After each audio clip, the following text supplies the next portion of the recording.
righteousness. Oh God, how I need you.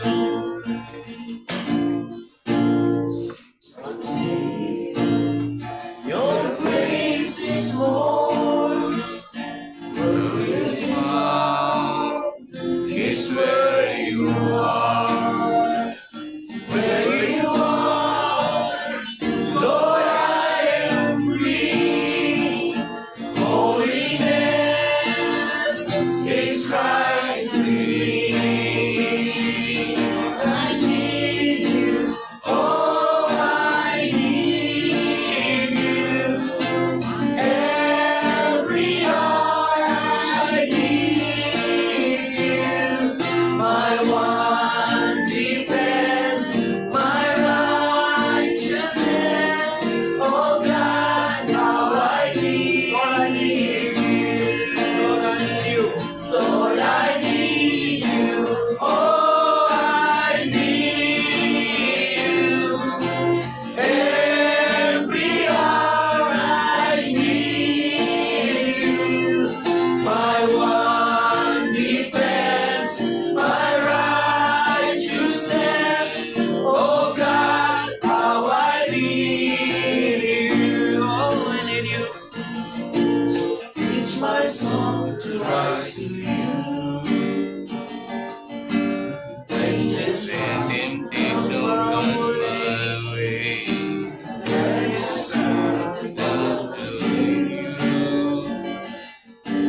Jesus, you're my hope and stay. Lord, I need you. Oh, I need you. Every hour I need you. My one defense, my righteousness. Oh God, how I need you. Lord, I need you. Lord, I need you. Oh, I need you. Every hour I need you. My one defense, my righteousness. Oh God, how I need you. Oh, my one defense, my righteousness. Oh God, how I need you.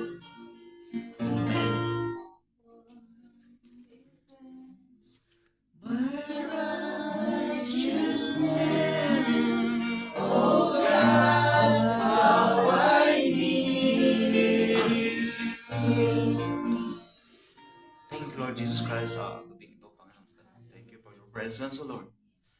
God, maraming salamat sa iyo at muli kaming tinipon mo, Panginoon, sa iyong pagpapala sa gabing ito, Lord.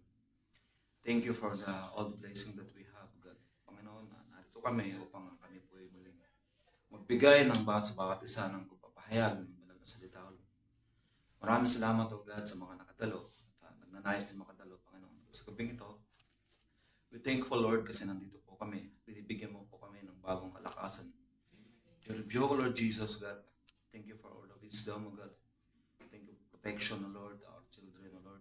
Thank you, O Lord, sa lahat, Panginoon, na binibigay mo. Hindi lang po, Panginoon, sa mga pagpapala, financial, o na po sa kalusugan. Salamat po, Panginoon, sa continuous na health and wealth sa aming mga pastors and leaders of this church, O Lord. Thank you so much, O God. We can do nothing without you, O Lord. Alam po namin, Panginoon, ng lahat po ng biyaya na binibigay mo, hindi lang po ito ay para sa amin. We can share for the others, O Lord. For your love and mercy, O God. And mercy and adoration, O Lord. Maraming salamat sa gabing ito, Panginoon God. Una po sa mga nag-transport, Panginoon Jesus, Lord. At sa aming Kuya Arnold, O God, sa kanyang kabutihang loob, sa kanyang papayag sa gabing ito. We're thankful, O Lord, at binibigyan mo kami ng health and wealth, O God. Thank you for the wisdom. Thank you for all the things that we have, O God. Thank you so much sa gabing ito, Panginoong Jesus, O God. Maraming salamat sa iyo sa mapapakinggan namin, Panginoong God, pagpapala, mga banal na salita mula sa iyo, God. Salamat sa iyo. Indeed, God, sa pangalan mo, Jesus we pray. Amen.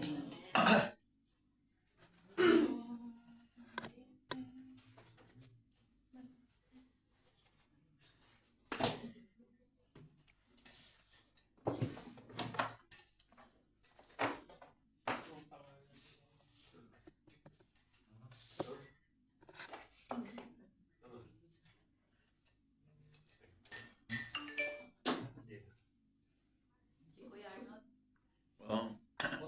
Mic daw, mag-mic. Maririnig dito. Naririnig yan. Dito pa rin sa live eh. Umpisa lang yan. Pag ganyan. Alam ko yung sign niya. Hindi maririnig sa ano, sa video. Sa video. Presenting yan eh.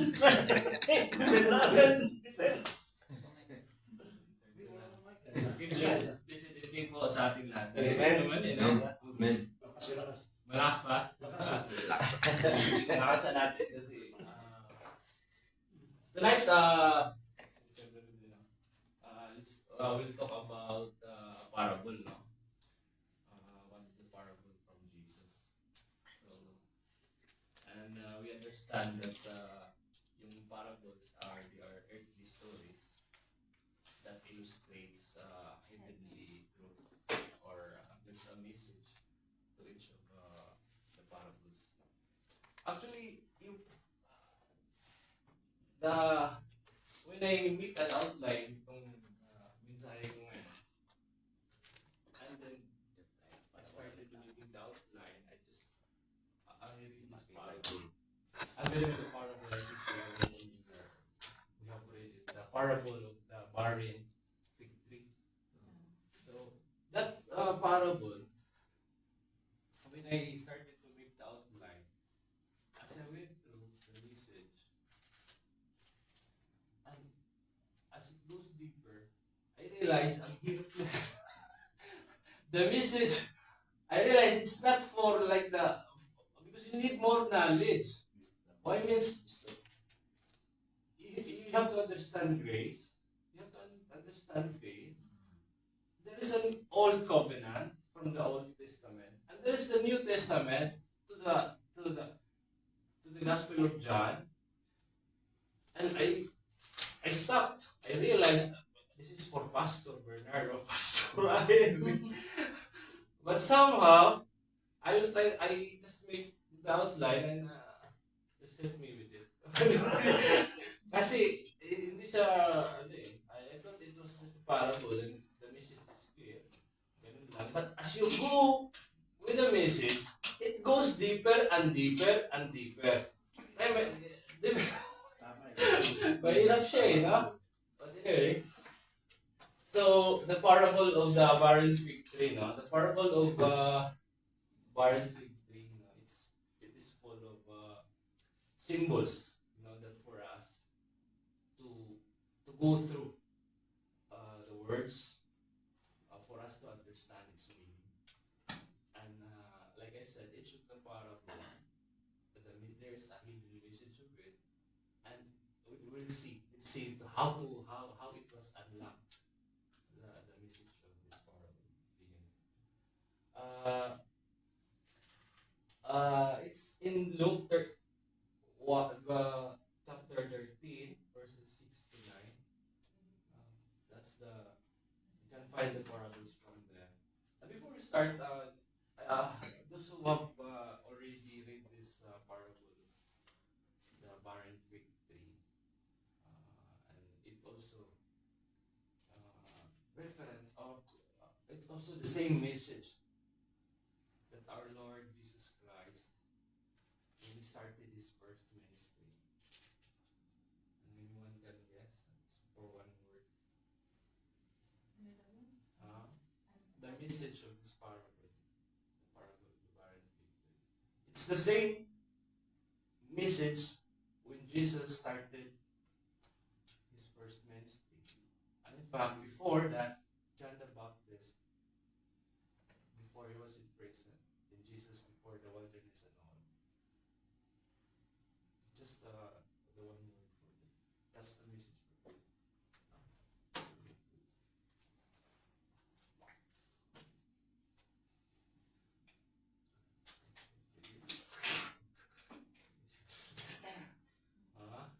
the divine message of it is it's there. Yeah. The word is repentance.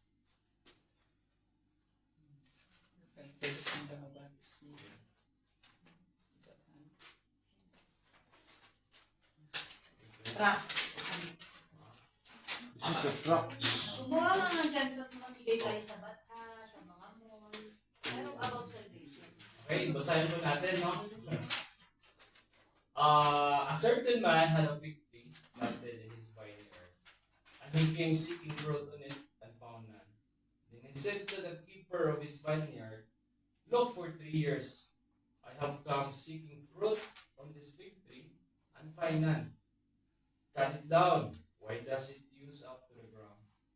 But he answered and said to him, "Sir, let it alone this year also, until I dig around it and fertilize it.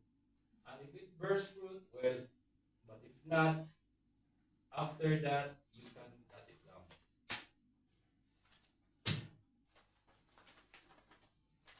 So that's yun po yung parable na about the barren fig tree. Hindi po siya namumunga, no? So the context is that God is the vine owner.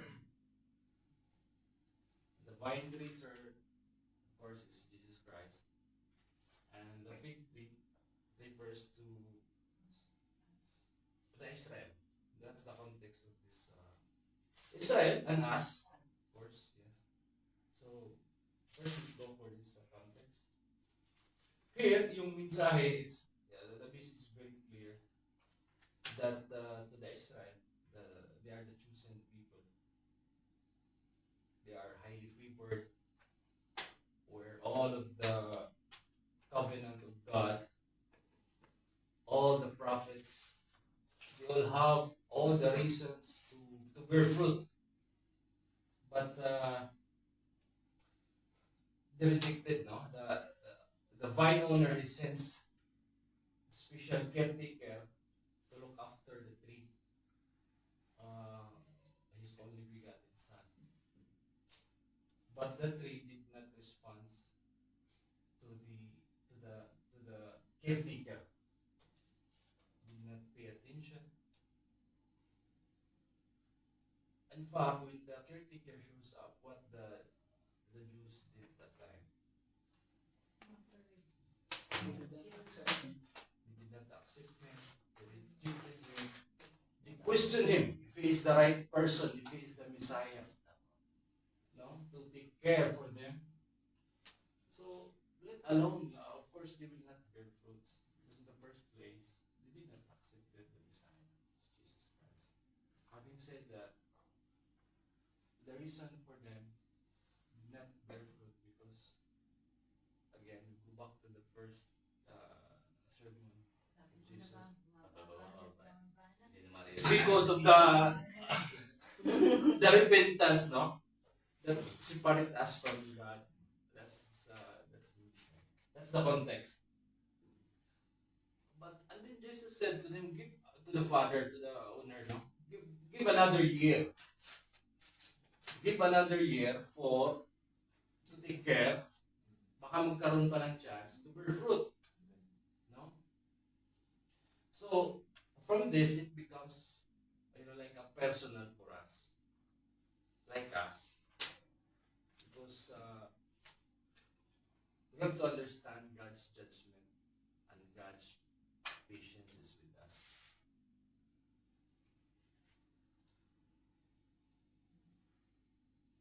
The Savior who is willing to intervene on behalf of us. And some say it says that it's a parable of a second chance. Nung magkaroon po tayo ng pangalawang pagkakataon to correct our mistakes. No? And the problem is, some of us, we think that God's judgment is unlimited. Hindi nawawalan yung pag-uusga niya, it's unlimited.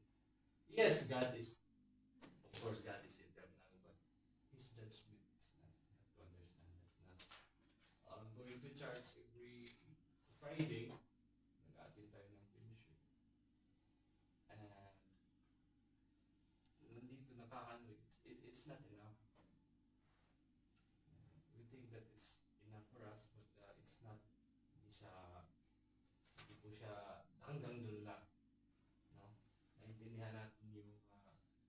judgment ng ating Panginoon, ay papatawarin tayo ng Panginoon. Hindi po siya may din na nakita po natin sa Old Testament, sa Book of Isaiah, Jeremiah. Andun po yung judgment po ng Panginoon.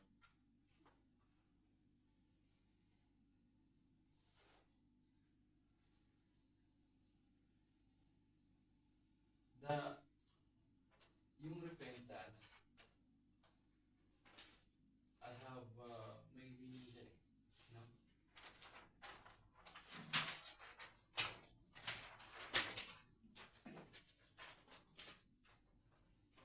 Before we go to the meaning of repentance, let us ask why we think that repentance is the starting point of Jesus' sermon.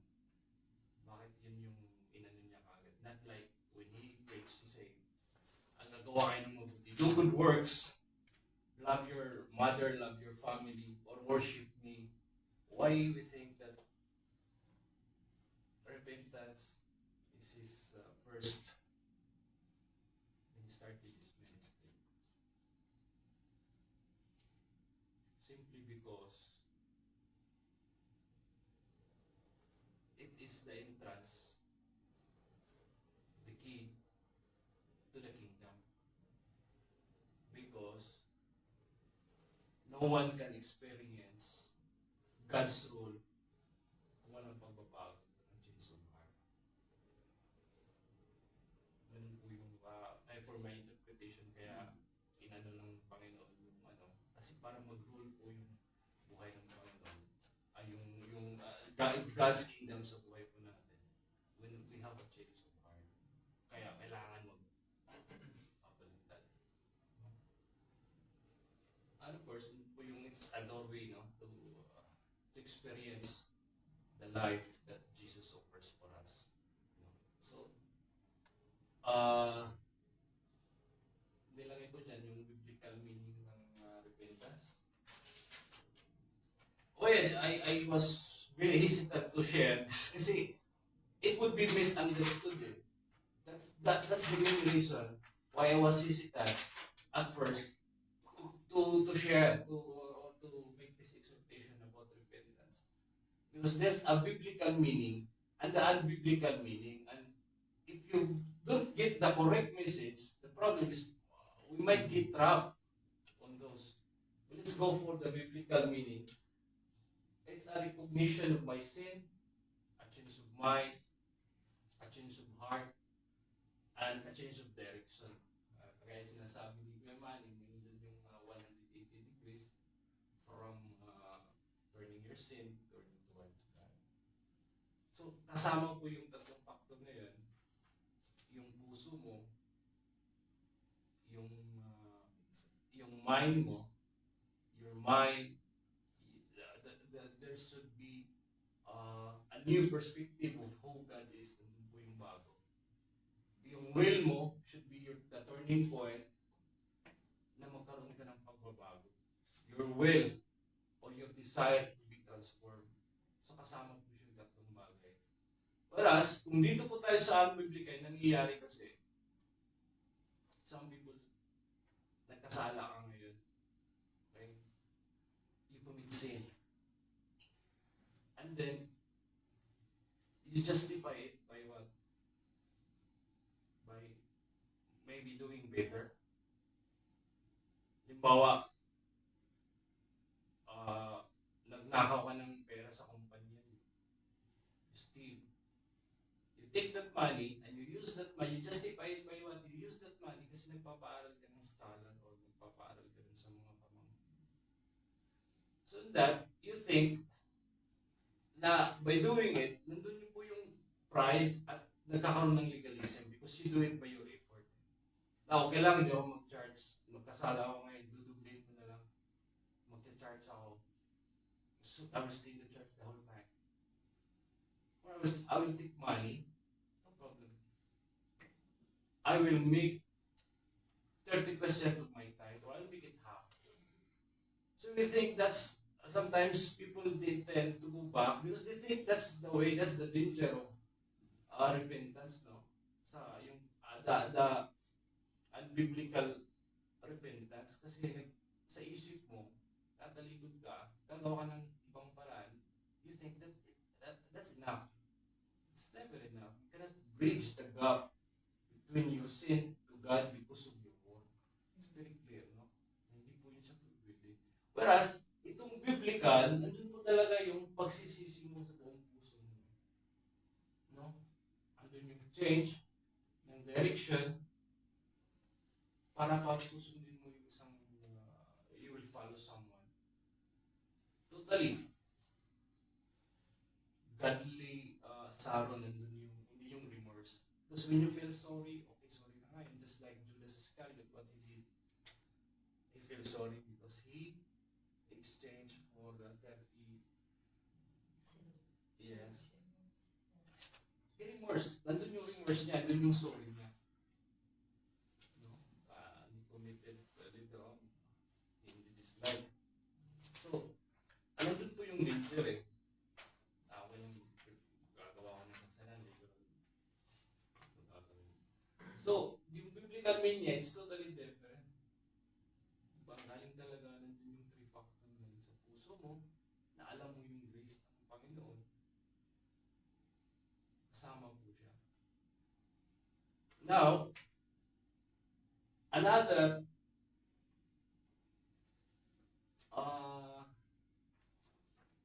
sa pag-ano ng repentance is the unbeliever and we as a believer. Kasi normally, if you're the unbeliever, kasi when Jesus preached during that time, maraming unbeliever. Normally, you will turn 180. You turn back on your old self, bumalik ka na doon, nandito ka na. You become new in Christ. The newness in Christ. Ngayon, as a believer naman, this is yung challenge po natin eh.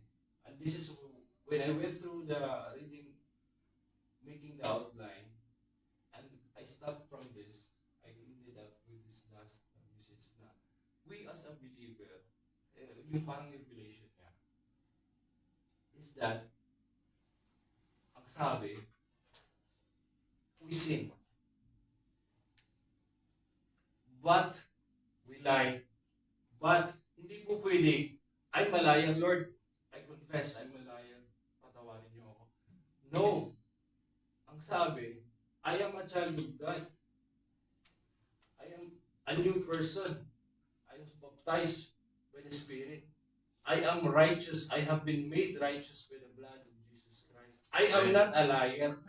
I am not a thief. I am not an adulterer. I am not a killer.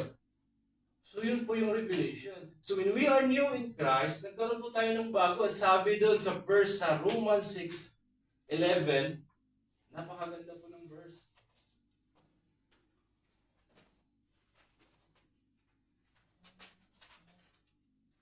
Dead to sin, alive to God, the whole chapter. Ang ganda po ng revelation ng ating Panginoon. Ang sabi sa 11, likewise, reckon ye also yourselves to be dead indeed unto sin, but you are alive unto God through Jesus Christ our Lord. Ibig sabihin, our old self, when we were baptized by the Holy Spirit, yung luma natin, wala na. Yung kasalanan natin, gone, done, redeemed by the blood of Jesus Christ. Ngayon tayo, as a believer, nagkakasala tayo, but we do not want to declare it. Sir, Lord, I'm sorry because I made a mistake. I lied. What says here? That you are alive, you're dead, you are dead because of sin. Your sin is dead. That's all new. Now you are a child of God. Kaya naiintindihan ko pala, kasi na yung declaration ni Pastora, palagi, I am a child of God. I have been made righteous. I have been made holy by the blood of Jesus Christ. Kaya yun yung message talaga. Na tayo as believer, hindi wala na yung luma natin. Nagkakasala tayo, but we don't want to declare, Lord, because that's the deception of the enemy. No, you're lying. You're lying. You lie. You did mistake. You commit sin. You are not worthy.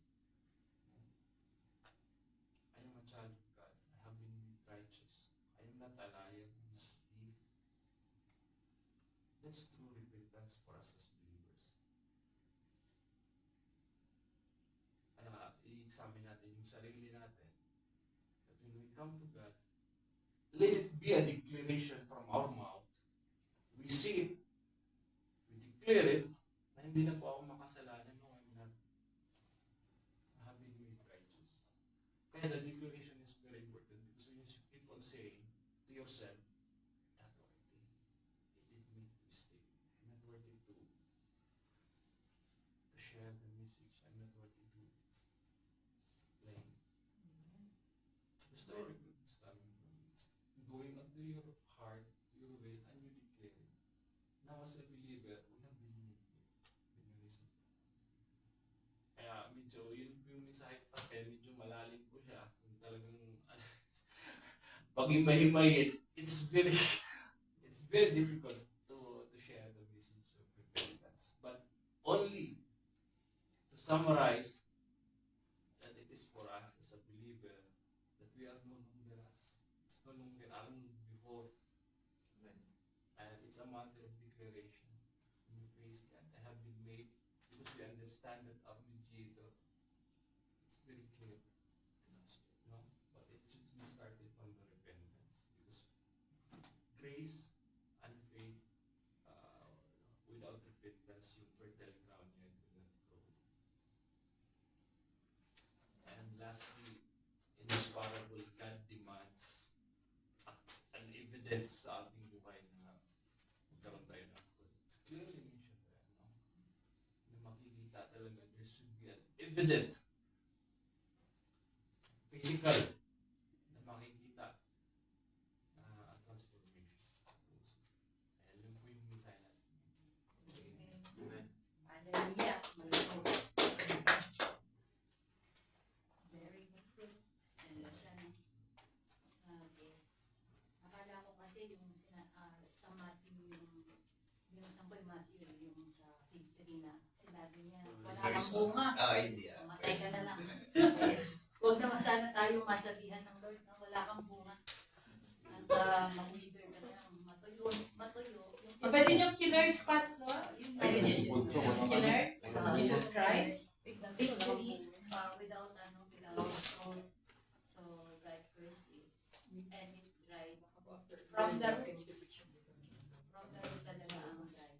Anyway, yung pong parable ni Kuya ay magandang illustration talaga siya for a Christian.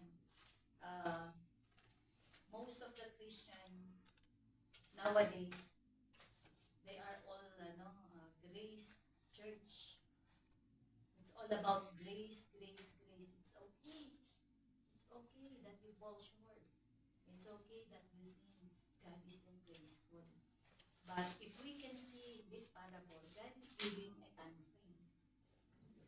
You cannot stay Christian for 3 years without a fruit. Because the Lord is going to demand for the fruit.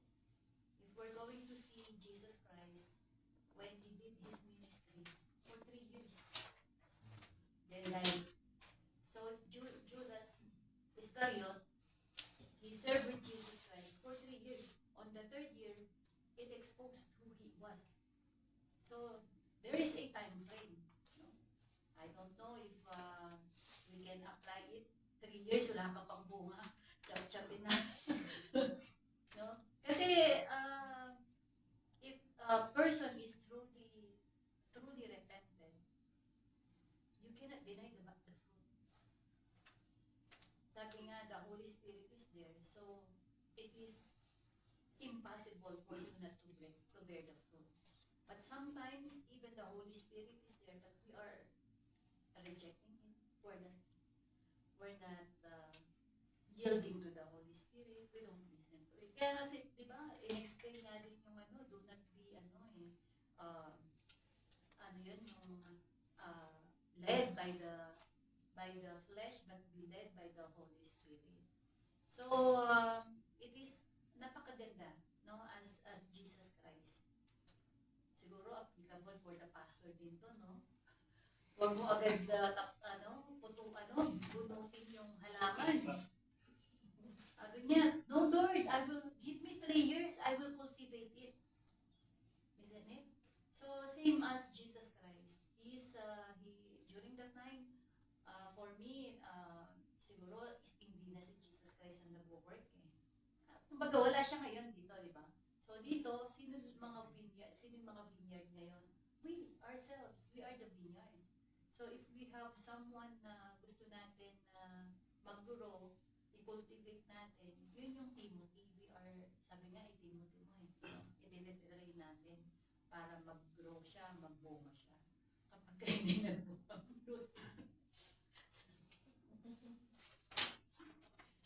Lord, nakita ka. Para po na But indeed, no, we cannot play with God. And we cannot pretend. Like we are in the church, we are planted inside the vineyard, but yet we don't bear fruit. So the evidence is talagang demanded. So, ay naku Lord. Diba? Dinidemand eh. So, do not be, sabi nga, do not be deceived. You cannot mock God. Diba? Maliban lang sa kung ano yung, di ba sabi? You cannot mock God. Kung ano yung tinanim mo, siya yung aanihin mo. Kung ikaw, ang sinabi niyo, kung ikaw ay really rooted in the Word of God, definitely you will bear fruit. But if you're not rooted, sigurado yun walang fruit. Wala, hindi sila rooted sa gospel. Saan sila rooted? Some, we can see, let us be honest, some are really not rooted in the Word of God. Yung seed talaga yung dapat tinatanim, which is the Word of God. So if they are not rooted in the Word of God, makikita mo sila dawer-dawer. Maybe they are just rooted kasi, uy, maganda yung kasamahan sa church na yun. Maraming food, maraming gala, maraming mga events, activities. Meron din, ay mababait yung mga tao dun kasi. Hindi sila judgmental. Kumbaga hindi nila ako pinapansin sa mali ko, okay lang sa kanila. So dun sila nagiging rooted, kaya hindi sila nag-grow. Hindi sila talaga magbubunga. But if we are truly rooted in the Word of God, there is no way na hindi tayo mag-grow. No way, no way. So, ito yung plano sa atin ng Lord. Let us all be, yung vineyard dresser. Let us help one another to grow in faith so everyone can bear fruit. Meron pong time limit ang Lord. Hindi po siya, may time limit ang Lord. Yung graceful naman ng Lord. Okay lang, next year na lang ako mag-ministry. Diba? So, may time limit ang Lord. Yun lang po. Ika nga, time is gold. Nagkatuloy yung pa, sabi nga, kasi by nature, we are sinners. Pero ang the more you have knowledge about who God is, the less sin. The more sin, mawawala sa'yo. Kaya as an encouragement din po sa ating mga pastor, sa ating mga elder and deacons yung nag-message. Because the more you preach, the more we learn. The more we know God, means connecting siya, the more our sins nawawala po sa amin. Kaya it's an encouragement din po sa ating mga pastor.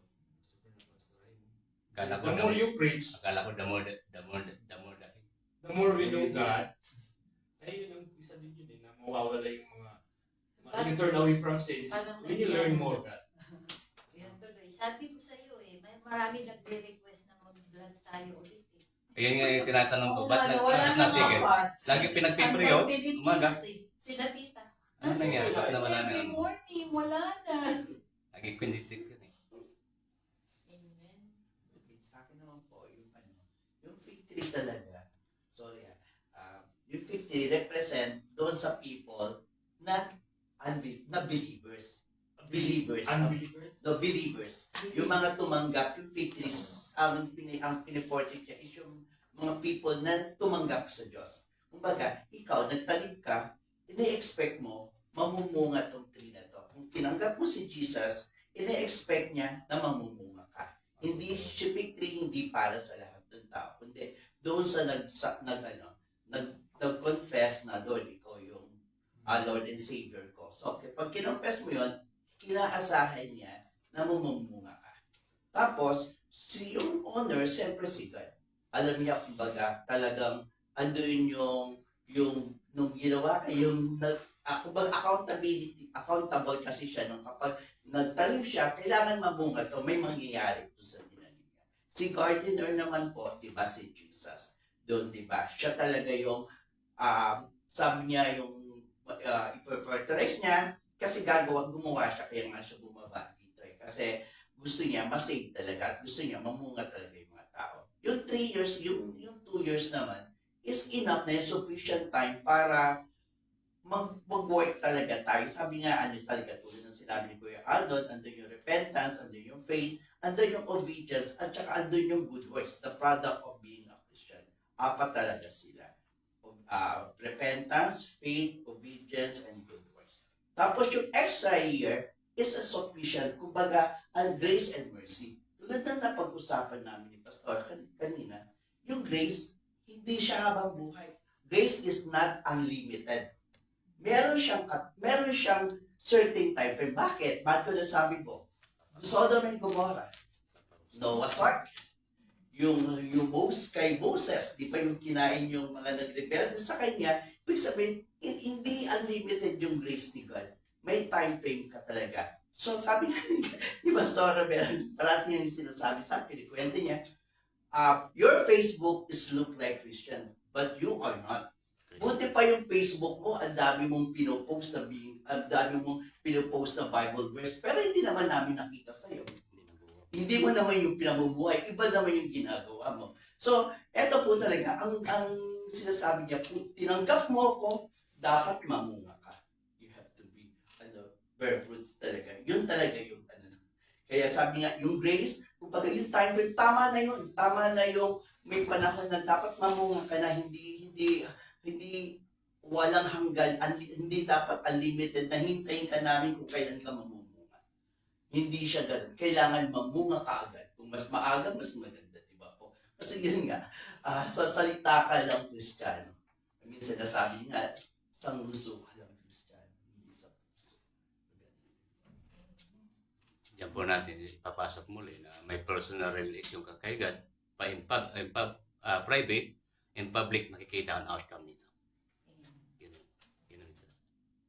I want to add also, for the fig tree, the season of fig tree, when the tree's leaves, there's a sign of the tree's leaves to show that it's time to bear fruit. Once a year. Yeah, the leaves will be more green. It shows that they are really spiritual. But inside them, they don't bear fruits. Means, what is the meaning of showing that you go to church, showing that you can sing, showing that you can preach, but you are not bearing fruits? So it's also another meaning. So it reflects a spiritual meaning. When we come to know and accept Christ, are we really bearing fruits? Or just to show people that we are spiritual? So this is also one meaning, because the fig tree, when they bear time to bear fruit, the leaves will change color and become heavy, become more, showing that should have a fruit, but where's your fruit? So this is also another interpretation on this. So this is there's only one truth about it, that in true repentance and true acceptance of Lord Jesus Christ, it will always come out from your, the result will come out on your persona. If you will not stay barren, you will not stay as who you are before you accept the Lord Jesus Christ. There is always transformation. Kaya nga they said that if you really, truly accepted Lord Jesus Christ, there is no reason for you not to bear fruit, because you created a relationship, you restore your relationship to Him through faith, and then you seek for holiness. That's why yung ating mga preaching these weeks, it really helps us that we seek for, we wanted, that's the goal, to become holy, but we are certain that there's only one holy. But we wanted that we we wanted our life pleasing to God. But we are made holy through the blood of Jesus Christ. However, there are wrong perception of once you become Christian, because we seek on our action to become holy. But that's the thing is that it's already done. But in the foot of the cross, we become holy, and in every day of our life, we are pleading by the blood of Lord Jesus Christ in our daily life. So, in that essence, we are really saved, and grace is constant in our life. However, as it says, there is judgment, there is consequences on our action, and we are not an eternal being. We are mortal. So there are times that if we continuously and deliberately doing the opposite of what God wants us to do, and we claim that we are Christian, then we are not really Christian, and we really did not have the Holy Spirit in us. Because the Holy Spirit will do the action in us. It's the persona that will do it for us. Our flesh must die, and the Holy Spirit has to be the one who will be very empowered in our life. That's why perhaps as a Christian, we do rise and fall, rise and fall. But the essence is that we try to become a good, not just for our works, but because we wanted to please God in our action. For me, this is what I believe. We wanted to do all of these things not because of ourselves or for the glory for the people to see, but because we wanted that God would be pleased on our actions, on our deeds. We revere Him, and we wanted Him to be proud of what we become.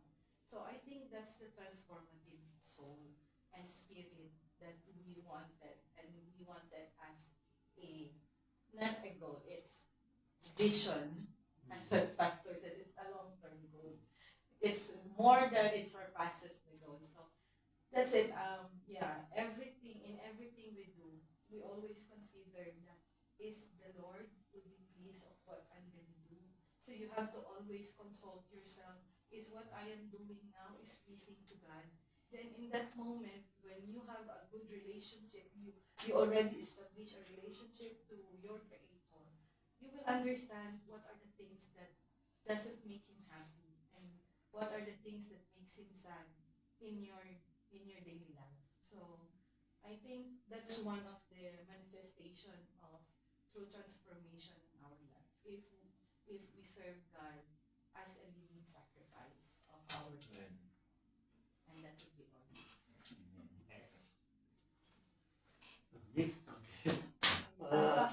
For me, I don't understand. I don't understand Kuya regarding po dun sa parable of the barren fig tree. Because number one kasi dito, this is the reason why you should treat this one very carefully. Number one is that there is no conclusion. We don't know if it is after 4 years, the fig tree nag-bear ng fruit, or hindi siya nag-bear ng fruit. But I mean, the story is a begin. No, you don't know what will happen. And second thing, binanggit na ni Pastora hindi. When you read the parable of the barren fig tree, it is between the grace and accountability. Kasi yung isa, may grace. Yung isa naman, accountable ka dapat na dito. Kumbaga sa ano, but because of this understanding, now we try to define the grace of God. Pero sabi natin kinakaroon, Teresa, mamunga ka na. So meaning that we are now interpreting the grace of God based on ating nabasa, based on ating naramdaman. This is the reason why if you are more than 3 years and you don't bear fruit, therefore, they will apply this kind of teaching. But let us remember, the parable is not a doctrinal teaching. You cannot use these things in order to establish a doctrine. Kasi parable yan eh. Any teacher, any theological teacher, sabi nila, parable is not a doctrinal yan. Hindi mo pwede gamitin. So therefore, it's very difficult to explain yung grace ng ating Lord. Kasi sabi na natin, if you try to understand this thing, 3 years lang ang doctrine. And mostly marami pong church ang nagmagamit po nito. It should give you only 3 years to bear fruit. Then after that, it means that kinakalang ikatot ka na pinakala doon. Eh yun kasi mahirap, sabi ko hindi siya doctrinal. Gusto ko lang isingit din in third point, yung 3 years ba is really literal na 3 years. No. Yung bang 1 year is literal na 1 year. Kaya nga, we should explain these things in, in more, because parable, it is a presentation of story. Pinipresent yung story niya in order for the people to understand. No? Maaari sa gamitin ng iba na one day, sabi nga doon, one day with the Lord is 1,000 years for us. Maybe this is a 1,000 years. And let us remember, when they talk about the Israel, they're talking about the Israel, hindi naman bunga eh. It never happened in 3 years. It happened for many thousands of years, hindi sila namumunga. So nangangulugan pa lang 3 years ito, dapat kinatok na Israel ng araw pa lang during the Old Testament. But they never cut off, no? And in fact, ang sabi ng ating Panginoon, give me another year. At kung titingnan natin yung pinaka-story, sabi ko walang conclusion. But definitely there is a good result. Nagkaroon ng good result because the Israel, it was, sabi nga ni Pastor Wala, nagkaroon tayo ang tawag doon. Tama? Marketing. Dinikit, ano yan? Nag-grab tayo bilang isang Hudyo rin. Ang pinakalang Hudyo. Kaya ako naniniwala ako, tama sinabi niya, I do believe it, Kuya.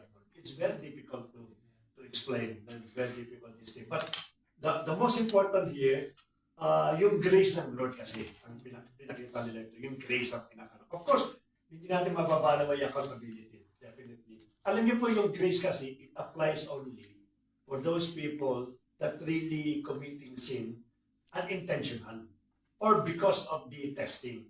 Pero kung ikaw ay patuloy na nagkakasala, intentional, therefore grace is not applicable with you anymore. Hindi na applicable yung grace. Deliberately sinning. Deliberately sinning, it is not applicable for the grace. You cannot ask for the grace of God while you deliberately sinning. Magkaiba yung dalawa. Sabi nga kailang binanggit ni Piano, malinaw yun, no? When I am in court, at sasabihin ko na, yes, I commit murder. No? It's completely different na sabihin sa kanya, I am a murderer. It is completely different person. Hindi, pareho murder, hindi po. Yung isa, I commit murder because maybe there is some reason why I commit murder. Pero pag sinabi mong I am a murderer, that is my job always to kill people. Magkaiba yung dalawang yun. So grace will abound only those people that commit sin na hindi intentional. Kaya dapat maingat tayo sa paggamit ng grace. Kasi yung grace kasi napakalawak na sakop nito. Kaya yung paliwanag. But definitely, there is a right application for the grace. Hindi dapat natin inaabuso at tulad ng tinuro sa atin. Diyan ako papasok yung nabasa ko sa mensahe ni God na may binigay siyang lupain para doon sa nakagawa ng kasalanan hindi sinasadya. Ito yun ang pupuntahan nila at doon sila mag-aantay ng paghahatid. So, yun ang ibig sabihin. Sa akin lang, Pas, agree ako dun sa ano niya na tawag ito, hindi siya literal na 3 years. Huwag lang or gagawin 1 year. literal Kasi yun. Ginagawin kung literal. ano yun yung number of years na ang isang puno, ang fruit-bearing trees, bago mamunga, is 3 years. Mature. Yun talaga ang ng mga fruit-bearing trees. So maaaring yun nga ang pinagbasihan. Pero sa atin bilang individual, magkakaiba tayo ng pagkakaunawa, pagkakaintindi. Magkakaiba rin kung paano natin naunawaan or paano naiparating sa atin ang salita ng Diyos. So kung paano rin natin tawag nito mai-apply sa buhay natin. So tama yung ni Pastor mag-agree ako doon na yung sa unang stance niya sa verse 6 to 7 siguro ito na yung grace ng Panginoon is tawag nila, may hangganan. So hindi pwedeng tuloy-tuloy kang magkasala, sasabihin mo lang na gracious ang Panginoon. Tapos tawag nito yung dito sa kanina. Yung repent sabi niya. O para naman hindi maging masabihan tayong cheap Christian or cheap grace ang ginawa ng Panginoon sa cross.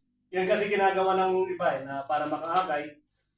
Gracious ang Panginoon. Lagi ang inaano nila na totoo naman na gracious ang Panginoon eh. Pero hanggang kailan magiging gracious ang Panginoon sa buhay mo? So, hindi natin alam kung kailan niya tayo ikat. Kinabukasan, makalawa, ikakat niya na tayo sa Kanya. So, Opo, so kasi ang iba naman ginagamit yung laging ginagamit yung nasa kanan niya.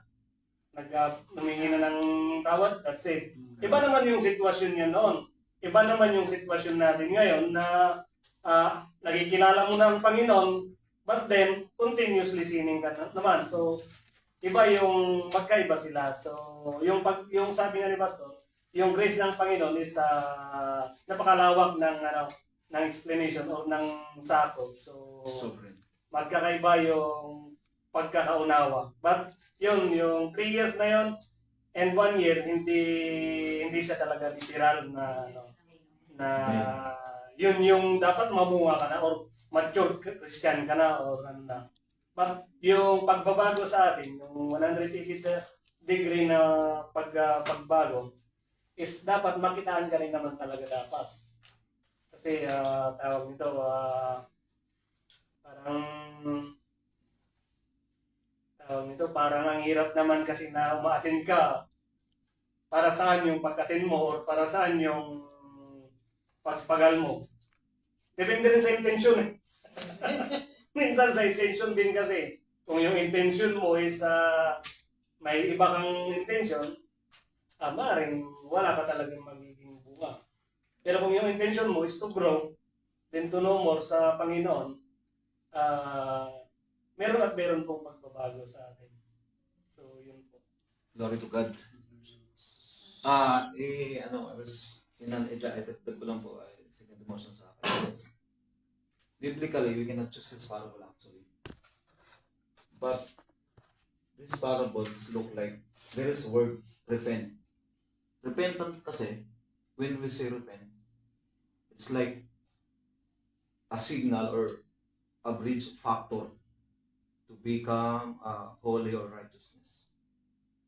Being righteous is very difficult. Like we are before, like worldly, lahat ginagawa natin worldly things eh. We can do all, especially men.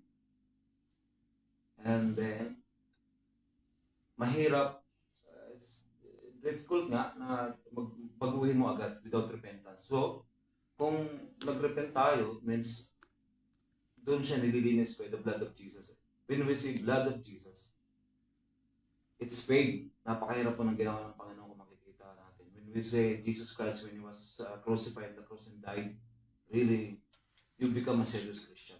Born again means Christian, it's different. Meaning born again. Born again means you will be above everything before. Means lahat ng worldly na ginawa mo, I will be the born again. Sinilang ako ulit. So lahat ng ginagawa kong mali, step aside. We know, I know that it's bad. When the Holy Spirit convict us, really, you're being excited to belong in this church. To be a preacher, to be like a pastor. Kasi siya ang nagdidikta sa atin. You cannot change a man, or even your daughters, even your child, without the Holy Spirit. Kasi ang hirap sabihin, or talaga kasi, actually, I'm being serious when I belong to this church. I am really blessed kasi nandito sila pastor with lahat ng mga leader. Sabi pa nga natarawan before din kay Mano, nandito yung blueprint eh. So, sino po ba ang nakaranas sa ating nagpa-duplicate? Pag nag-duplicate po natin yung kay, di ba, pareho. So, pagka nag-follow tayo kay pastor or kay pastora, kay Arona, kay Arnold, so it means, makukuha natin yung pagiging righteous niya. Kasi, dinuplicate niya tayo. So, the word repent, andito napakaganda ng parable also is good. Sino po ba ang nakaranas sa atin magtanim ng palay at kamote at saging? Meron pong time yun. Hindi po yun hindi po pwedeng mamunga ka agad pag nagtanim ka ng saging o kamote o palay. Nagtatanim po ako ng palay, nag-aararo po ako. There is a time. So it's not literal 3 years na mamumunga ka agad. When we say parable, this fruit being, hindi ka maghihintay po tayo to wait the process. Step by step yan. So, kung gusto mong mamunga agad, it's not instant. Dito pwede kasi noodles yan nilagay mo ng may tubig and then nakain mo agad. So, when we say yes, Jesus Christ, and and the gospel. Napakahirap explain yan. Sa akin, my goals right now is to invite people being like evangelist. It's just, I don't like that things. Sinabi pa nga ni Kuya Reagan na napakahirap if you have mayroon kang ibang intention. Mostly ang na-invite ko is babae. So, my wife, napaka-support niya sa akin. He didn't, hindi niya sinasabi kung ano. But he supported me actually. She supported me. So, yun lang po. Hindi natin pa pwedeng antayin eh. I mean, pas yung meron talagang oras. May pagkakataon. Especially yung kung magtatanim tayo, merong oras na pwede kang umani. Merong pagkakataon na hindi mo pwedeng agad mangyari yun kahit gusto mo. So, yun lang po. Ay, pas, i-ano ko lang, since nandito sa repentance, yung salvation without repentance, kasi mostly, minsan kung ano, accept, puro acceptance eh. Accept Lord Jesus and you'll be saved. Eh, walang repentance. So minsan hindi nawawala yung wala yung repentance. Kasi ang sabi dito ni John the Baptist din, repent from your sins, sabi niya rin eh. Yung minsan kaya naging chief grace or chief Christian kasi puro puro accept lang eh. Ang pinapa-unawa. Sige, sagutin ko at meron lang kami sabihin ka pa. Natuwa lang ako. Bigla lang pumasok. Kasi pagka ang setting the setting for the parable, earthly stories, at syempre, it fitted to the person he is addressing to. So during the time, he's talking to the Jews. No? So the Israelites, they believe that they are part of the kingdom of God. They are the chosen people. They are already part of the kingdom of God. So, ibig sabihin, sila yung sinasabi na sila yung nasa vineyard. Therefore, the owner is the Father God in heaven. Amen. So, the Father God in heaven is looking for your fruit if you claim to be in the vineyard, planted in the vineyard. So, the Lord, God is looking for your fruit. So, where are your fruit? So, Jesus came. He is the vine dresser. He started to cultivate it by preaching the word of God, no? By showing miracles, by setting as an example. So yun yung siya yung vine dresser. And look at it, no? After Jesus Christ died, after 3 days, what happened? He left fruits, no? The Holy Amen. Spirit continued to work, and then fruit comes, at yung talagang hindi namunga, which are the Pharisees. Diba? So, napaka-clear niya. Parang, kaya kanina napapangiti ako, Lord, oo nga naman. So, this is for the Israelites during that time. No? So, saying, ngayon, sa atin ngayon, kung sinasabit natin that we are Christian, we are planted in the kingdom of God, therefore, the Lord is looking for Demanding. for the fruit. So, sino ngayon na nagko-cultivate sa atin? It is the Holy Spirit. Amen. Continually cultivating us. Amen. So, after sometimes, sabi nga, so yun eh, sa Peter yun eh, yung 1 day is 1,000 years. So, the Holy Spirit is continually working in us, no? And, hopefully, magbunga nga talaga tayo. Yun yung pinakamaganda. Kasi napatingin ako kanina kay Ate Rona. Ate Rona sabi niya, ang tagal niya, she's been Christian for a long time in Bahrain. But yet, there's no fruit. Right? Pero nung napunta siya dito, ang dami niya ng fruit. So talagang dapat din talaga yung tamang mag-cultivate. No? Amen. So sa atin, as a Christian, because we are already professing we are Christian, our cultivator is the Holy Spirit. No? At syempre, kailangan natin ng mga vitamins talaga. At yun yung Word of God, para patuloy tayong mag-grow. So there's no way na palagi ko sinasabi, if you read the Word of God, rooted in the Word of God, inclined with the Holy Spirit, strongly, the conviction is strong, talagang magbubunga at magbubunga. Amen. So, kaya ko lang binalik ko lang sa setting. Pas, So, dyan, putulin ko lang po. Ang ganda kasi ng nilagay ni Carol talaga dito sa Isaiah 55 and 6. Hindi po nabasa ni Kuya. Pero basahin ko pa. I will emphasize this verse. Seek the Lord while He founded and call upon Him while He is near. Parang patunayan po natin na kung baga ganap nating hanapin ng Panginoon habang siya ay malapit pa sa atin. Sino po ang naglalapit sa atin? Yung ating po mga pastor at leader natin. Yun po. Napakaganda po ng Kuya. Dito nakuha niya na versikulo. So yun po. Inalalapit tayo. Inano ko lang kay Pas, natuwa ako sinabi ni Pas yung Holy Spirit talaga siya nagkukultivate sa atin. So talagang maraming salamat po. Pas, na-bless po ako sa sinabi niyo po. Bless po. Sige, balikan ko lang po kay Kuya. Para sabihin ka. Singit ko muna, Pas. Sige. So, balikan muna natin yung mensahe ni God. Mapalad yung mga nahuhuli kung sila'y nauna. Amen. Kaysa doon sa mga nauna kung sila'y nauna. Ito'y abot sa kayamanan. Pero kung palalay mo na dito, ito'y abot sa 567 kasalanan na nagpa-apply sa iyo. Kuya, sabihin ka ba? Sagutin na lang. Ako, Pastor. Sige, sige. Sige. Ano daw? Sino? Sige, sige.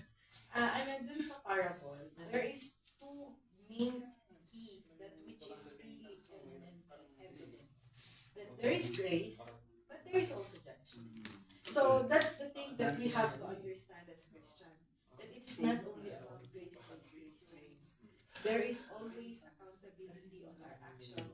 Even not on, just in the secular world, there is always accountability in every action because there is equal reaction. Amen. So, most especially with our Lord Jesus Christ.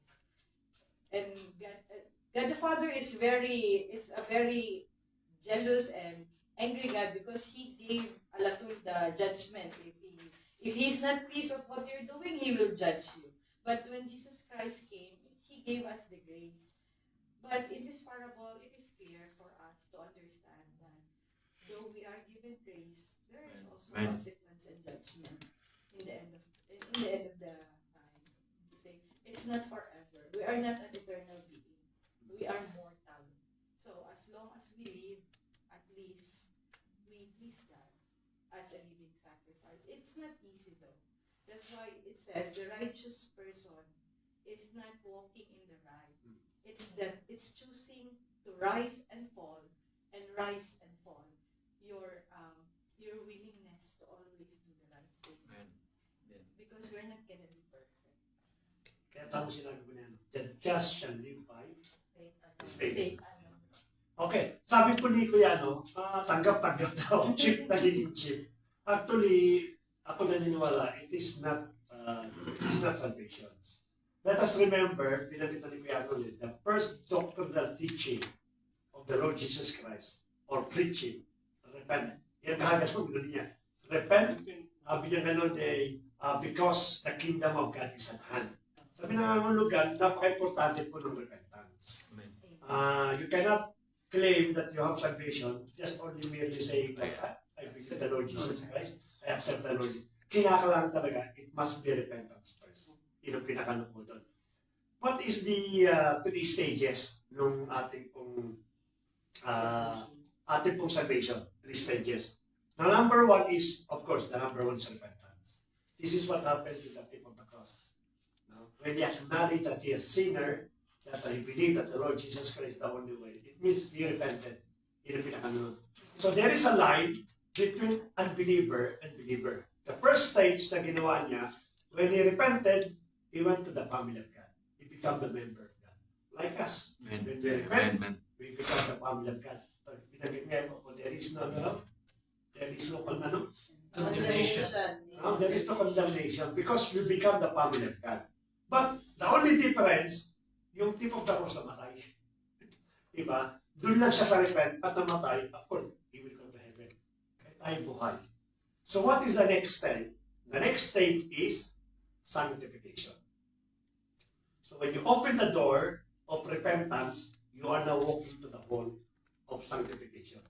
Sanctification, it means you are changing from glory to glory.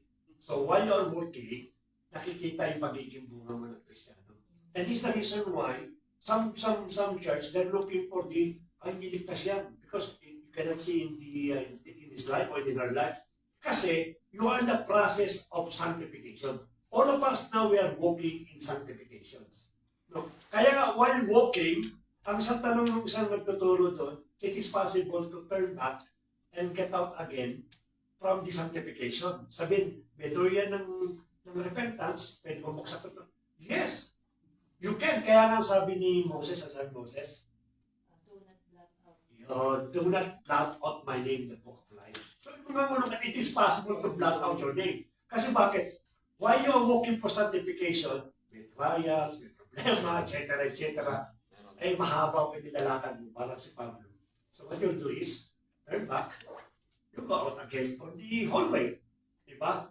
But, sabi ng ating Panginoon, kung sinong manatili hanggang wakas, siya maliligtas. Kasi at the end of sanctification, there is a door of justification. So that is our process. All of us now is sanctification. But darating yung panahon, when God, the Lord Jesus Christ will come, He will justify us to complete our salvation. Yun yung process po natin. Kaya nga, we don't believe for the osas, one saved, always saved. Because it is your decisions. So ngayon lahat tayo nasa sanctification.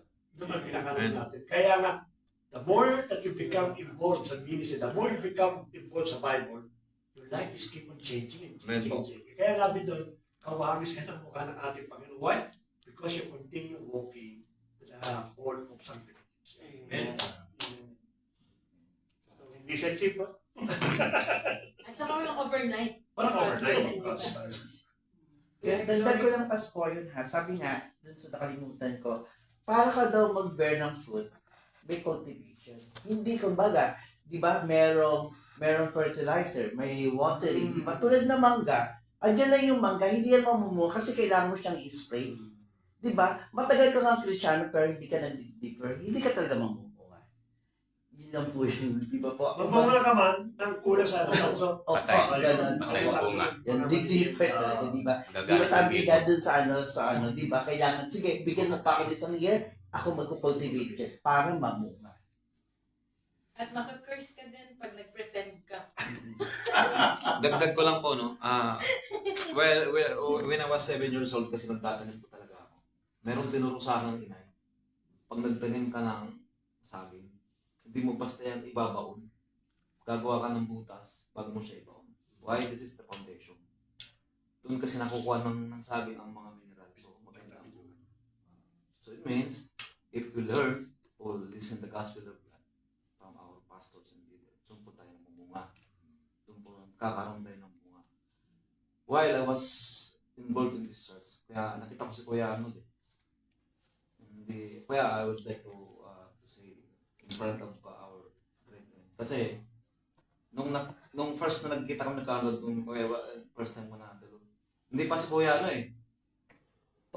parang Siga. Oo po, ganun si Kuya eh. Sabi ko, mukhang may mas masiga pa sa akin dito ha. Siga talaga yan. Isip ko, kasi, opo, ganun. Eh, sabi ko, may mas pa sa akin dito. Then, Huwag mo nang dinideclare yun, di na yan siya siga. dati po, so yun, amen. By the Holy Spirit, talaga until now, ang laki ng pagbabago ng kami. Amen. Ang laki ng pagbabago. Ngayon duwag na siya, hindi na siya. Actually, doon sa Cavite, yan, hindi ko na yung ikwento kasi past na yun eh. Past na yun. So, laki ng pagbabago natin pag tayo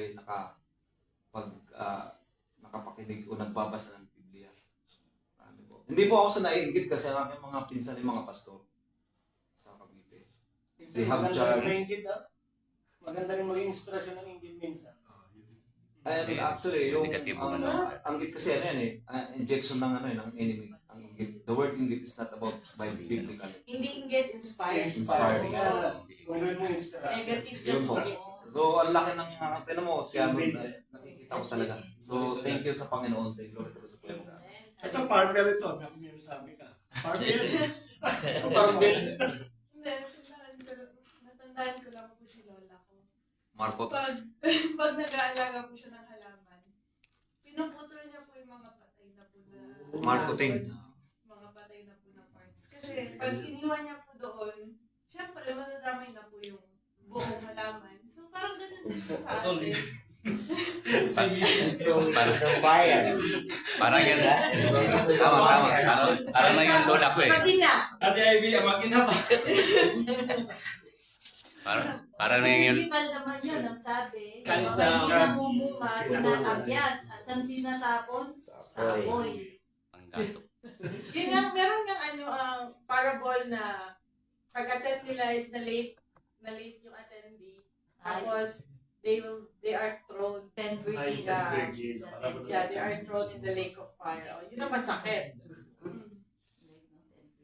So napakalaking bagay po yung matuto tayo sa Kaya sinabi ni Pastor kanina no, na yung grace talaga. Yeah. Doon kasi yung apas na-confuse ako doon eh. Kasi ang hirap nitong, kaya next time, parang goal talaga medyo mahirap. Ang dami niya kasi, yun nga, gusto niya rin. Yeah, that's the question din. Kasi yun yung narinig ko yung chick grace eh. Kasi some say, salvation. Promise, no? Na we are saved. And then, ang pakaganda yung sinabi ni Paz, that all answers the back of my mind. Kasi hindi ko makuha-kuha kung paano i-explain yun eh. That's yun talaga. The process, salvation, sanctification, justification. Kaya, Question na din pa. baliwanag. Kasi di ba merong mga always save ng mga believers. Yung di ba God's grace is for everyone. But also, we have to understand that there are also people who refuse the grace. There are people, it is given, but there are also people who refuse to accept the grace. Those people who doesn't acknowledge Jesus Christ as their Lord, God, and Savior. So technically, may paglalagyan din talaga sila if they really refuses the grace. Because grace is given to us clearly. There is Holy Spirit, there is blueprint, and He died on the cross, witnessed by everyone. And then here it comes, there's another religion came after the sacrificial done of what? Kaya nga At the foot sinabi of the kanina, cross. yung mas Matthew kanina. Yeah. So it means you can refuse the grace. There are people who are refusing, and when you refuse that, then we know what's gonna happen. Because the death of the Lord Jesus Christ and His blood, He shed for everyone. That who is willing to accept. Amen. Because God is really, He is not forcing us, as it says, He has the key of our heart, but He never opened it by Himself. He always knocked, and He wants us to let Him in. So, this is the only understanding that I believe that, yes, it's true that grace is for everyone. But if you don't repent and accept Him truly, then of course, you are not saved. Because He gave it, but we can always refuse. Those people who deliberately refuse Lord Jesus Christ, they are not saved. That's why the parables mention about wine dresser. Wine dresser represent Jesus. He will fertilize us. He will prune us. Pruning Amen. us means removing what is not good for our spiritual life. Fertilizing is planting us with Spirit of God, the Word of God. But are we willing to be pruned? Are we willing to be fertilized? So, pruning is removing, repenting. Amen. Are we as the tree, are we willing to be pruned? It's really masakit. And when we throw the fertilizer, are we willing to absorb the fertilizer? If we were not willing to repent, to be pruned, to absorb the fertilizer, we will never bear fruits. So that is the meaning of the This conversation is really, Spirit. it's spiritual Because of awakening. because of Kuya Arnold. So ibalik natin yung cross. Balikan natin yung cross. Bakit nawala si Lord Jesus Christ sa cross? Dahil yung mga kasalanan natin, nandoon ipinako sa cross. So ibig ipaalam sa atin ni God, huwag nyo na isa sa buhay ang kasalanan ipinako ko na sa cross. Kapag pinatuloy natin isa na buhay yun sa mensahe ni God, patuloy niyo akong pinahihirapan. Kasalanan. So, mapatuloy at malayo sa inyo. So, ganun lang kasimple. Opo. Ang hirap eh. Pakibas. Ang hirap po talaga sa totoo, yung natanggap mo na si Lord, and then magbabalik ka pa sa dati. Parang nakakatakot eh. Nararamdaman mo, feel talaga. So, no. I can't. Nakakawa kasi when Jesus Christ died at the cross, actually Jesus Christ, he have only isang cloth lang, and then isang ano. So, we are blessed kasi meron tayong cellphone, meron tayong sasakyan, meron tayong trabaho. Ang Panginoon, wala eh. As in, ang gusto lang niya to spread the gospel lang. Nakakaawa. So, mas blessed pa tayo kaysa sa Panginoon. So, binibigay niya lang ang word of God. Why? To save others, to save souls. Kasi kung hindi po tayo, wala si Kuya Manny, wala si Kuya Arnold, si Ate Rona, wala si Paz. Paano tayo, si Ate, wala, si Kuya Reagan, wala, Sister Dorothy. Paano natin ibibigay yung word na uli na to sa other generation? Hindi sa Kuya, at si Kuya. Una, kung wala pang salita ng Panginoon, so hindi natin may bibigay sa mga anak natin, sa mga kamag-anak natin. So, yun po talaga. So, napakaganda ng sinabi ni Pastor. Grace is grace. I remember Pastora was message before. What is grace? Jesus Christ. So, when we accept Jesus Christ, already we have already grace. Meron kagad tayong grasya na binigyan ng Panginoon. Dagdag ko ulit, no? Sa tuwing nagpe-pray ako, supportahan natin yung nabanggit kanina ni Kuya Regan about sa time. Ang lagi ko binabanggit sa kay God, Lord, doon sa mga hindi ko nung nakakilala sa inyo, naway wag niyong hayaan, maubos ang inyong pasensya sa kanila. Nang hindi niyo sa tuluyan layuan, hindi sila mapunta sa place. So yun po yun. Time. So, yung sinabi ni Pastor Bernard kanina, maganda yung process, no? Yung process. Kaya, nagiging cheap na ngayon yung grace dahil sa teaching ng iba na once saved, always saved. At meron pang mga teaching na walang part ang tao para sa kanyang salvation. It's all about God. Dahil yung sa kanyang sovereign will na siya ang pumili kung sino yung maliligtas. Yun yung mga preaching kasi ngayon, mga tinuturo. Kaya okay lang yan. Ang daw pag nasa kamay na daw, hindi na daw, no one can snatch yung word, no one can snatch you out from my hands. Yung sabi, righteous right hand, sabi doon. Kung titingnan kanina kasi, habang nagluluto ako, tinday ko ulit yung Matthew. Narinig ko nga yung mga parable na yan, narinig ko yung sinabi niya na darating ang panahon sa huling panahon, yung mga tax collector, maging yung mga prostitute, mas mauuna pa kaysa sa inyong mga may alam sa salita ng Diyos. So, ibig sabihin, huwag tayong magpakasigurado na tayo ay Kristiyano na nagsasabing Kristiyano tayo, o sabihin natin ministers tayo, or mga pastors tayo. Pero bandang huli, tumalikod ka eh. Diba? Kumbaga talagang, yung nga hindi ka dumiretso, parang lumabas ka nga, sabi ko lumabas ko eh. Tapos aasahan mo ngayon na doon ka, ligtas ka. Hindi pwedeng ganun. Meron talaga po tayong part. No? Ang Panginoon, ginawa niya na yung part niya. Yung namatay siya sa cross. No? At pangalawa pa doon, napaka-gracious niya, binigay niya pa yung Holy Spirit. Eh patuloy tayo nire-reject natin. Hindi wala. Kaya sabi patuloy yung sinasabi kanina, ilang beses sinabi sa Book of Matthew, darating ang panahon, sabi niya, no, mas matindi pa ang dadanasin ng generation na to kaysa dinanas ng Sodom at Gomorrah. So, yung punishment is greater than the Sodom and Gomorrah pala ang mararanasan natin. Bakit? Patuloy daw sila nagbatigas eh. Although nalaman na nila yung katotohanan, ito pa eh, no?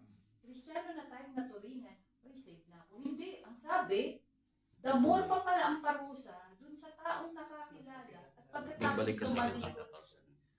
Ay, napakaganda pong balik-balikan talaga ng Bible. Refresh ka talaga. Ako, nandiyan mag-shift ako sa English, babalik ko sa Tagalog, mag-shift ako sa English. So this is a warning. That's it for tonight. Thank you, Lord. Hallelujah. Let us all pray.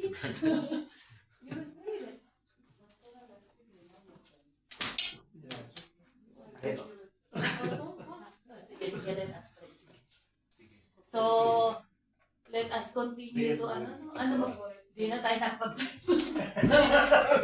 Ulihin ko na to. Kasi napakaganda ng mga Amen. Hiwalayin ko na sana. Hallelujah, hallelujah. Amen. Praise God. Hallelujah. Let's give the praise that is due to our Lord. Thank you, Lord. Hallelujah. Thank you, Father. Thank you, Jesus. Thank you, Holy Spirit, that you continually working in us. You continually, Lord, serves as our vine dresser. Yes, Amen. Through your words, through the power of the Holy Spirit, we are being cultivated because we are part of that vineyard, Lord. We declare that we are planted in that vineyard and we will grow, we will bear fruit, and that fruit, Panginoon, will other people will see and taste the goodness of you, of your Yes, works, O Lord God. Hallelujah.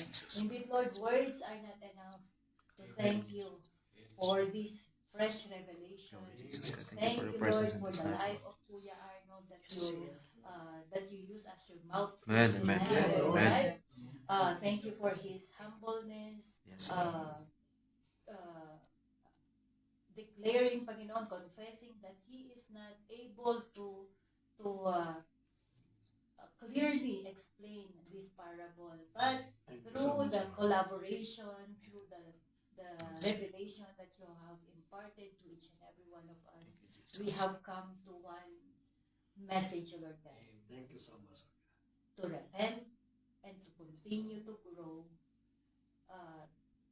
for us to be transformed Yes, Lord. from glory Salamat, to another glory. Amen. Lord, our part is to repent. Yes. Sanctification and justification follow as we continually obey in your words, Lord. Thank you, Lord God. Indeed, O Lord God, thank you for the life of each and every one. Thank you for the blessing. Salamat po. Thank you, Panginoon, for the opportunity to be united in every prayer meeting, to hear everyone's insight, O Lord God. We learn from each other, O Lord God. And as we learn, O Lord God, may we continually to shine in this world, O Lord God. Hallelujah. Thank you so much. Thank you, Lord God. And Lord, for all the prayer requests, Panginoon, Yes, Lord. as we stretch our hands on this, O Lord God, we truly believe that you are the God of yes and amen. Amen. You are the God who promised that you're going to bless us and bless us Yes, Lord.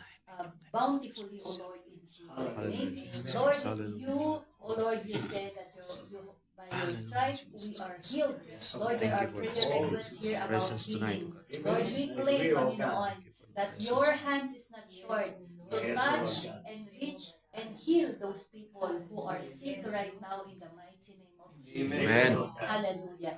Thank Lord, you, Lord. for every request ng job opportunity, O Lord God, promotion, mga documentation Yes, na Lord. sa ayos, Lord. Amen po. We pray, Panginoon, na Amen. ikaw ang siyang kikilos. Yes, Lord. Let the favor from God and favor from men ang siyang maranasan namin. Amen po. Because you have promised, Panginoon, that the righteous will receive favor, Yes, Panginoon, okay. upon favor, O Lord God. Lord, thank you so much. There are things, Panginoon, that our hearts desire. If it's according to your will and purposes in our lives, Lord, be it unto us, O Lord, in the mighty name of Jesus. Amen. We receive all kinds of Yes, blessings Lord. that come from above. Yes, O we Lord, claim in in Jesus' name. Jesus' Not just physical blessing, but most especially spiritual blessing, O Lord Yes. God, that will help us, Panginoon, to grow in our faith so we can illuminate you in our lives. Thank you, Lord God. There are so many things to be thankful, O Lord God. Thank you for the life. Thank you for the strength. Thank you for the family. Thank you for this Jesus the great I am. Church, Amen, O amen. Lord God. Thank you Thank you, for Lord. all the messages, O Lord God.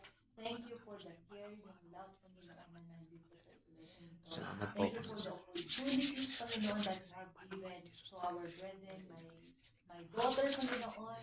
Thank you for the protection, Panginoon. Yes, that Lord. you have Salamat po. given, Panginoon, to us and all our family. family members. Thank you, Lord. Thank you, Near Lord. and afar, O Lord, in Jesus' name. Lord, we thank you for every soul that you have given us, O Lord God, to cultivate as well, Panginoon, to share the gospel. Always give us the fire, Panginoon, to share the gospel, for it is the power of God unto salvation, O Lord God. Amen. Lord, always give us the compassion to continually share your gospel, continually to reach to our loved ones, O God. Lord, we pray, Panginoon, that the Holy Spirit will work powerfully, Panginoon, in the lives of our family. Lord, we rebuke every spirit of unbelief, O Lord, in Yes, the oh mighty God. Amen. name of Amen. Jesus. Amen. We rebuke every belief of idolatry in the Amen. mighty name of Jesus. We rebuke every spirit of death and blindness Yes, in Yes, your Lord. words in the mighty name of Jesus. Amen, oh We Lord. rebuke every spirit of hatred, every spirit of bickering, every spirit of anger, Yes, O Lord. Lord God, Yes, spirit of unforgiveness, O Yes, Lord Lord. God, those things, Panginoon, na mga bagay na hindi naayon sa iyong kalooban, that hinders to Amen. break, that your word to break through in everyone's life, Panginoon, especially sa mga family members namin. Yes, Lord. Ikaw po, Panginoon, ang siyang kumilos. Remember our parents, O Lord. Yes, Remember our brothers and our sisters. Remember our nieces and nephews. Remember even our grandsons and granddaughters, O God. Remember our children, O Lord God. Lord, call them. Yes, Lord. Call them. Yes, O God. Continually to knock on their doors, O God, until one day they would decide to open, O Lord God. Continually to grant them the compassion, O Lord God. Yes. Continually to shower them with your grace. Lord, we will not stop praying for them. We will not stop sharing your gospel. Even, Panginoon, the miracles, the testimony that we are hearing from this church, we are sharing them, Panginoon, because ikaw din sinabi mo, you did miracles in your time. Yes, Lord. Not for Salamat. to prove that you are God, but for that He is God, but for those people around Him to believe, Panginoon, that He is the Amen. one that He has sent. Lord, maniwala sila, Panginoon, through the testimony, through the messages, that Jesus is Lord. Jesus is Lord. Thank you And so we much. declare that Jesus is Lord over our family. yes. Jesus is Lord over our Yes, Lord. finances. Yes, Lord. Jesus is Lord over our relationship. yes. Jesus is Yes, Lord oh God. over this church. Amen. And Jesus is Lord in the future and time to come, O Lord God. Lord, maraming salamat po. Continually to empower, Panginoon, this small group. This Jesus the great I am. We Amen. believe, Amen. Lord God, your missions and your provision will stay in this place, O Lord. Yes, Amen. Lord, yung hinihahanda mo, Panginoon, na faith house namin sa Yes, Laban. absolutely. Amen. I believe, Lord, Amen. pupunuin mo ng mga Yes, bagong Lord. kaluluwa. Yes, Lord. Panginoon. Amen. Kaluluwa, Panginoon, ng Ito uhaw, yung hilingan namin sa inyo. Souls. Lord. Sa'yo, Lord. In Jesus' Salamat po, name. kapatid. Lord, as we Pagdalo, build that, tuloy ang Panginoon, matapos. Amen. continually, Panginoon, Hallelujah. to build, Panginoon, yung Yes, spirit of absolutely. evangelism sa Yes, mga Lord. Panginoon. Amen. So continually to invite, continually, Panginoon, For your grace, to, Lord. to bring Praise the Lord. souls, Panginoon, Yes, in this absolutely. church. Yes, Lord. Lord. Hallelujah. Bless mo, Panginoon, those people who have the courage to invite, yung mga marami po, yung gift po nila for invitation. Glory to God, Maraming Jesus. salamat, Glory Lord, to God, sa mga Jesus. buhay nila. Bless, Panginoon, our transport ministers, Panginoon. Yes, Lord. Yes, Because Lord. evangelism is one thing, but transportation is Yes, also very important, Panginoon, to bring more souls in this Yes, church, okay. Lord God. At sa lahat, Panginoon, ng mga minister dito, worship team, Panginoon, pagpalain mo, Amen. bigyan mo pa kami ng mga instrumentalist na tunay na may puso para sa iyo, at mga worship leader, Panginoon, na talagang may time para magpagamit sa iyo, O Lord God. Patuloy mo, Panginoon, silang humble, Panginoon, Amen. sapagkat madalas nakikita namin sa mga iglesia, nagiging mataas ang mga nagiging prideful yung mga worship team, but then, Lord, we declare mananatiling humble, Amen. mananatiling Yes, Panginoon, salamat, Lord. mananatiling maglilingkod sa iyo Hallelujah, ang mga Jesus. Hallelujah. worship team namin, amen, O Lord, in the mighty name of Jesus. Lord, we pray for our elders, O God. Deacons, elders, our ministry heads, O Lord God, especially our pastor. Yes, Lord. Bless them, Panginoon, in Jesus' name.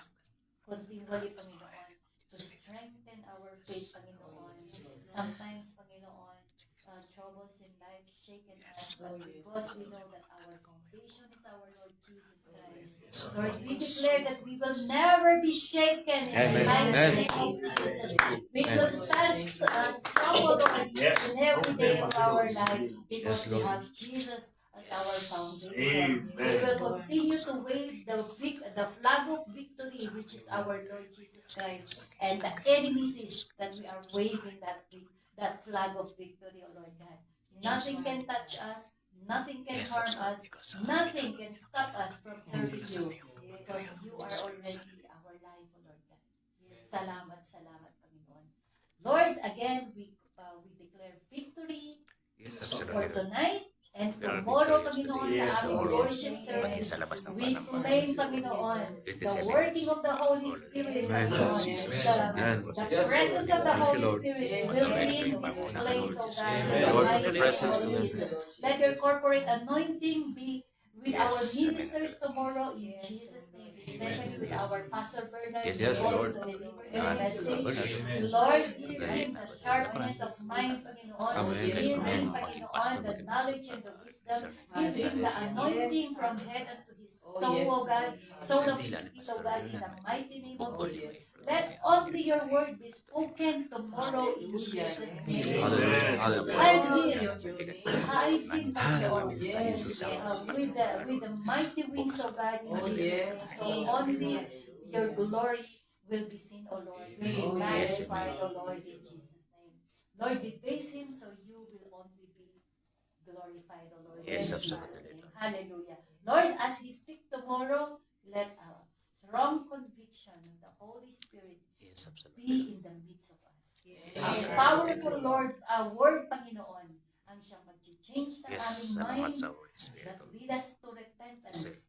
And those who are already repented would lead into a stronger faith, O Lord. Yes, Amen. Continually, Conviction Panginoon, ng Holy we are Spirit. victorious They in may say our that. lives. Thank you, Lord. Maraming salamat sa food, Panginoon, na hinanda sa Yes. ganito. Pagpalain mo, may the nutrients, Panginoon, that our body needs, ang siyang makuha lang namin ito. Amen, Lord. Salamat May po, it Panginoon. give us energy, and that energy, Panginoon, that strength na makukuha namin ay maibalik namin to glorify you. Yes. Thank you, Lord God. As we dine, Panginoon, ikaw po, Panginoon, ang siyang mag-glorify pa rin sa aming conversation, sa aming fellowship, at sa mamaya sa pag-uwi ng bawat isa, ikaw po ang siyang mag-ingat. Sa aming pagtulog, mamaya, bigyan mo kami ng mapayapang pagtulog. We may slumber in your peace, Panginoon, and in your joy. So for tomorrow, Panginoon, we can regain the strength, the energy, Panginoon, na muli namin ibabalik din sa Lord. Salamat, Panginoon. This is our prayer in Jesus' mighty name. Amen. Ang dami na nito, oh. Wala na. Yung prayer Baka na nga rin yung iba dyan, resort nyo pa. Oo.